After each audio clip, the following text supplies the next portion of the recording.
Perkenalkan, nama saya Yoni Fasyadi, NPM 2017 445096. Di sini saya ingin mewawancarai Bu Niken terkait dengan adanya pandemi ini. Di sebelah saya ini sudah ada Bu Niken. Bu Niken ini selaku guru SMP dan SMK Fajar Sentosa. Bu Niken sudah berapa lama mengajar? Udah hampir 6 tahun lebih ya. Dari awal 2014 tuh mulai masuk ke SMK Fajar Sentosa. Itu awal di semester 2, bukan di semester pertama. Semester 2. Iya, karena waktu itu ngegantiin teman yang lagi cuti hamil, makanya masuk. Nyampe sekarang keterusan ngajar di situ. Karena kebetulan juga udah selesai kuliah, lulus tahun 2013, langsung ngajar di 2014-nya. Terus bagaimana tanggapan Ibu mengenai adanya pandemi ini? Kan pandemi ini sangat membuat masyarakat resah gitu. Iya, terkait tentang pandemi virus corona ini, jujur untuk saya pribadi sebagai pendidik itu merasa agak kewalahan, agak kelimpungan. Kenapa? Karena kan yang namanya pendidik itu dari awal kita udah buat yang namanya rencana pembelajaran. Semuanya udah disusun di awal masuk kita, tiba-tiba di tengah perjalanan langsung di-cut dan kita langsung mau ngeganti semuanya. Dari yang awalnya nih hari terakhir kita masuk itu hari Sabtu, hari Senin itu sebenarnya kita mau PTS. PTS itu? Mau PTS, ulangan tengah semester, penilaian iya. tengah semester.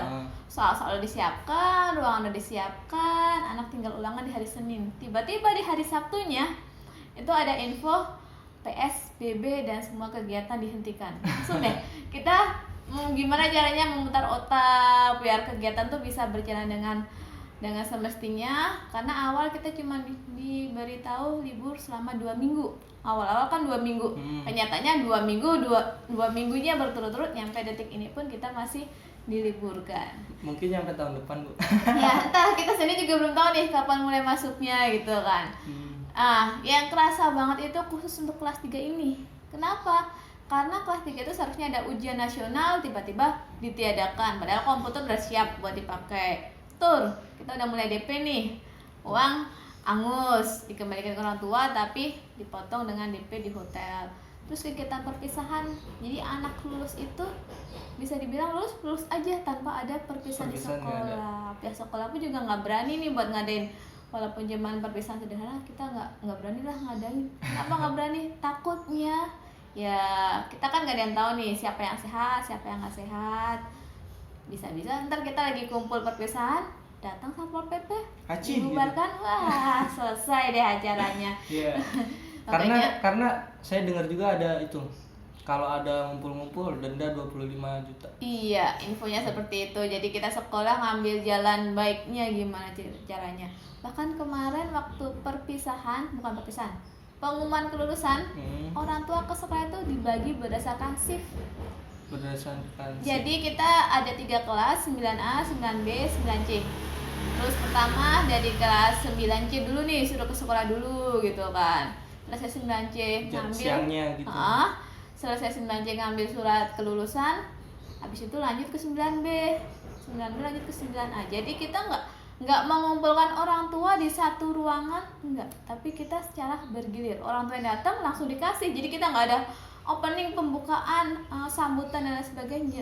Jadi kita langsung datang, orang tua dikasih raport, langsung to the point aja gitu. Langsung to the point, Pak Bu nanya lulus, selesai langsung pulang. Jadi tanpa ada kumpul-kumpul atau makan-makan ya nggak ada, kita tahan dulu. Itu untuk kelas 3. Jadi mereka bisa dibilang perpisahan tanpa adanya kenang-kenangan dari kelas terakhir masuk itu sebelum PTS. Itu untuk kelas 3. Untuk kelas 1 dan kelas 2-nya sendiri itu juga kita merubah semua pembelajarannya. Dari yang seharusnya kita tatap muka langsung, tiba-tiba langsung online, otomatis kita ganti lagi nih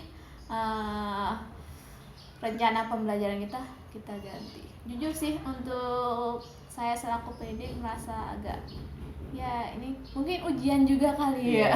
Ujian juga, nggak cuma kita pendidik, semua kalangan juga, entah itu pedagang, entah itu dokter atau polisi dan profesi lainnya juga akan kena imbasnya gitu. Nggak menjangkau strata sosial. Iya, bahkan yang mungkin orang kaya aja ada yang kena, orang yang nggak punya juga ada yang kena. Jadi kita semuanya ya karena semua kita lagi dicoba, bukan hanya se-Indonesia tapi satu dunia. Iya. Terus mengenai sistem yang dipakai untuk pembelajaran itu gimana? Untuk sistem pembelajarannya kita menggunakan aplikasi Google Classroom. Google Classroom. Kenapa kita nggak menggunakan Zoom yang bisa tatap muka dengan anak? Itu ada banyak faktor. Di antaranya yang pertama, karena kalau Google Classroom itu hampir semua HP walaupun kapasitasnya bukan yang tinggi, anak bisa mengaksesnya. Sementara kalau Zoom itu harus menggunakan ya kuotanya nggak sedikit gitulah. Dan kita SMP-nya termasuk kalangan menengah bawah, nggak semua anak punya HP dengan kuota penuh, nggak.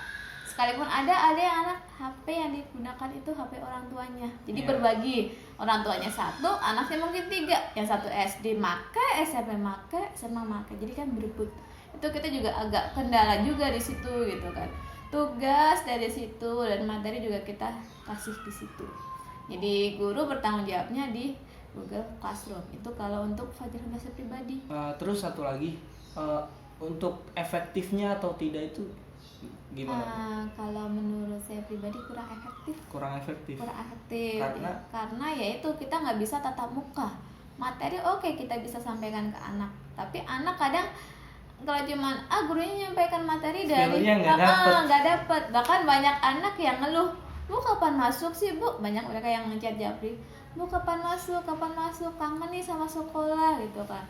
Terutama anak-anak yang pintar, karena mereka merasa informasi yang diberikan dari HP dengan informasi saat tatap muka itu akan terasa kurang.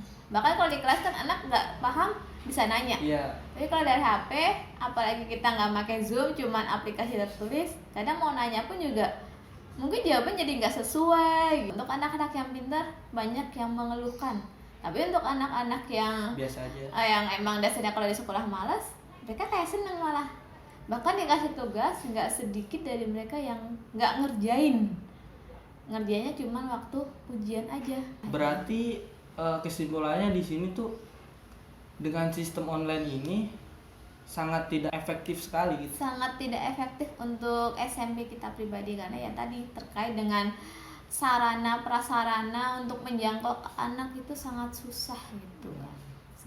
Saya pribadi sih berharapnya semoga wabah ini segera hilang dan anak-anak bisa kembali beraktivitas secara normal lagi. Mungkin sekian ya Bu. Mungkin sekian wawancara saya terhadap Bu Niken. Kurang dan lebihnya mohon maaf. Wassalamualaikum warahmatullahi wabarakatuh.